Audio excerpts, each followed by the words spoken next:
तमाशा आणि वारी ही मराठी मनामनात भिनलेल्या ह्या दोन संकल्पना आहेत, दोन अशा गोष्टी आहेत ज्या मराठी मन निश्चितपणे ते ज्या पद्धतीने त्या वातावरणात जाण्याचा प्रयत्न करतात, त्या तमाशा असो किंवा वारी, या वारीमध्ये जर महाराष्ट्राचा प्रत्येक जण सहभागी होण्याचा प्रयत्न करतो, तर तमाशाला आपल्या डोळ्यात सामावून घेण्याचा प्रयत्न करतो. तर तमाशा आणि वारी या संकल्पनेच्या आधारावर एक प्रदर्शनी इथे लावण्यात आलेली आहे, जे अखिल भारतीय मराठी साहित्य संमेलन आहे त्या साहित्य संमेलनात ही प्रदर्शनी लावण्यात आली आहे. आणि या निमित्ताने जर बघितलं आपण तर जी ही प्रदर्शनी आहे, या प्रदर्शनीमध्ये कशा प्रकारे तमाशा हा महाराष्ट्रात केला जातो, कशा पद्धतीनं वारी केली जाते, ही संकल्पना मांडण्यात आली आहे. ज्यांच्या माध्यमातून ही संकल्पना मांडली ज्यांनी ही संकल्पना मांडली ते छायाचित्रकार माझ्यासोबत आहेत.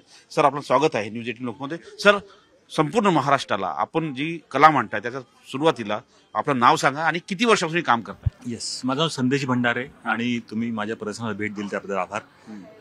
साधारणपणे तमाशाचं मी छायाचित्रकार म्हणून खूप वर्ष काम केले. सुरुवातीला वर्तमानपत्रात काम केले आणि तेव्हापासूनच ह्या वारीची आणि तमाशाची ओळख होत होती, कारण आपण सामाजिक कव्हर करण्याचं काम महाराष्ट्रातल्या प्रत्येक माणसाला तमाशा आणि वारी समजते. बरोबर.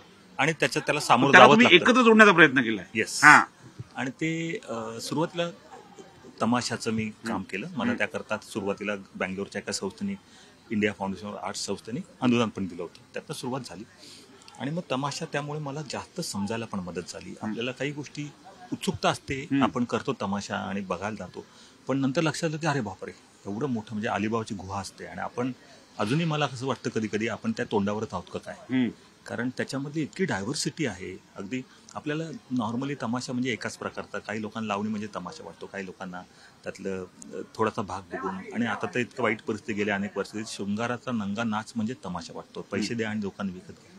तर ॲक्च्युली आपली परंपरा खूप मोठी, वेगळी, चांगली, त्याच्यामधला प्रबोधनाचा वारसा आहे, त्याच्यामध्ये संवादाचं माध्यम आहे आणि ही देशातल्या काही थोड्या कलांपैकी कला समजली जाते की ही आधुनिक कला आहे परंपरेबरोबर.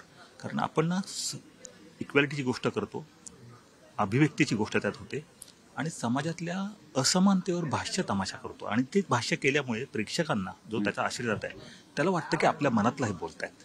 त्यामुळे सोंगाडे कधी पण जेव्हा स्थानिक जिल्हा परिषद अधिकारी असेल, मंत्री असेल, सत्ताधारी असेल, त्याच्यावर जेव्हा कमेंट करतो तेव्हा वाटतं की आपला आवाज कोणतरी बोलणारा माणूस आहे आणि तो इतकं सोप्या शब्दात करतो की त्याने असं बरं वाटतं लोकांना. इथपासून ते मनोरंजन पण महत्त्वाचा भाग आहे. आणि तुम्ही म्हणाला वारीमध्ये तरी काय बघा, वारीमध्ये ज्या काळी आपल्याला संस्कृत भाषा बोलणं तर काय, ऐकण्याचा पण अधिकार नव्हता, अशी 58% माणसं महाराष्ट्रात होती आणि ज्ञानेश्वरांनी ते पोचवली. पण हे जर तुम्ही जे संपूर्ण प्रदर्शन लावले, मला यामध्ये काही फोटो जे आहेत, काही छायाचित्र जे आहेत ते अतिशय वेगळे वाटतात. जसं हा एक वेगळा फोटो आम्हाला झाला, या फोटोबद्दल थोडी माहिती द्याल का आम्हाला? अच्छा, हा तमाशा तुम्ही मग कशी म्हणाला की आपल्याला बऱ्याच कनातीतला तमाशा आहे माहिती असतो, पण तमाशाचं कनात तमाशा काय मोठा असतो, 100-150 लोकांचा असतो आणि त्या तमाशामध्ये मोठा ट्रूप असतो, मोठं स्टेज असतं. पण झाडाखालचा तमाशा नावाचा सातारा, सांगली, कराड, विटा भागामध्ये एक तमाशा होतो, त्याला झाडाखालचा असं म्हणतात की तो लहान तमाशा, ज्यांच्याकडे बऱ्याच तमाशाकडे स्टेज सुद्धा नसतं, काही लोकांकडे असतं पण बऱ्याच, म्हणजे आता हा तमाशा तुम्ही बघताय की मंदिराच्या ओसरीवर होणारा तमाशा आहे. असं म्हणलं की लोकांचा एकदम पहिला अरे मंदिरावर, तर तमाशा कलावंत जत्रेमध्ये वर्षातनं एकदा मंदिरासमोर हजेरी द्यायला येतात आणि ती हजेरीचा मोठी सन्मान असतो. आणि बघा ह्या छायाचित्रामध्ये तुम्ही बघताय लहान मुलं सगळी दिसत आहेत, पुढे लहान मुलं मुली आणि मागे गावकरी आणि कुटुंब आणि सगळे असे बसलेले आहेत आणि लहान गावात तमाशा आहे. आणि तुम्ही हा विशेष उल्लेख केला त्याचा एकदा सांगतो मी, भाषा ही कधीही जोडण्याचं काम कसं करते याचं क्लासिक उदाहरण आहे. आता फोटो ते दिसणार नाही एखादं, पण मी सांगतो, हे दोन जे कलावंत आहेत हे त्यांची मातृभाषा कानडी आहे आणि मराठी, बेळगाव आणि मराठी भागातली कलाकार आहेत आणि ते अण्णाभाऊ साठेंचं वगनाट्य करतात. वा, तर हे किती मस्त गोष्ट आहे बघा. आणि मराठीचं मी नेहमी सांगतो की आपली भाषा सहिष्णुता जपणारी भाषा आहे. तमाशा शब्द सुद्धा तुम्ही पाहिला तरी तमाशा शब्द हा अरबी शब्द आहे. कुस्ती आपण खेळतो महाराष्ट्राच्या मातीतली, ती पण अरबी आहे. पगार लोक घेतात तो फारसी आहे. फारसी हा जो जसं इथे लिहिलंय की बहिणीचा मुलगा व्हावा म्हणून मी नवस बोललो आणि तो फेडण्यासाठी तमाशा घातला, हे जर असं बघितलं तर अशा प्रकारची एक प्रकारे कला इथे आपल्याला काय दाखवण्याचा प्रयत्न करताय, काय दाखवण्याचा प्रयत्न करताय? काय की समाज आणि लोकांचं जीवन हे काय वेगळं नसतं आणि त्याचं हे क्लासिक उदाहरण आहे की तमाशा ही गोष्ट आहे ती तुम्हाला मगाशी सांगितली की हजेरीचा तमाशा, तसं मराठवाड्यामध्ये अनेक गावांमध्ये तमाशा इतका महत्वाचा मानला जातो की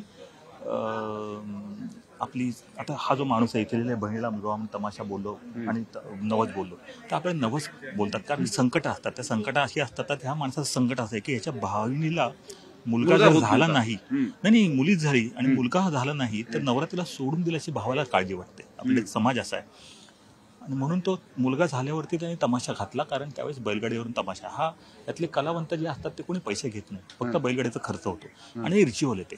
पण ह्याच्यानं मला एवढंच सांगायचं की आपल्याला समाजाची अवस्था त्यातनं कळते आपल्याला.